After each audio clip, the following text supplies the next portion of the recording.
aatakihin ang Omega Neos. Again, this is a battle na kung saan GOE, galing qualifiers, composed of newly players na walang experience. Meanwhile, for Omega, composed of veterans. Pero now, nakikipagsabayan ang mga baguhan dito sa mga veterano. Sabayan talaga, sabayang pagbigkas ang lahat ng pangyayari dito. Kagaya na rin ng pagsabay dito ni Lazen.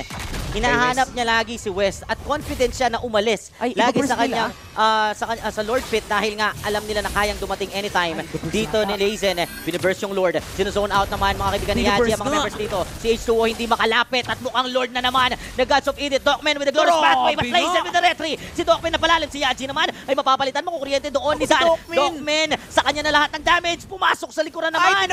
Si Lazen at tinamaan doon ni H2O. Maghihiro kukunan ng Smart Omega Neos. Makakawi ba si Waffle? Hinahabol siya ni Dan pero si West tuloy lang sa pag-push para kay West at Omega or Smart Omega Neos pa rin ang nagwagi sa laban na to.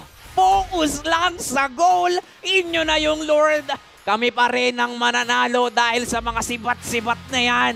Amin ang game number 1. Pinakitaan tayo ng veteranong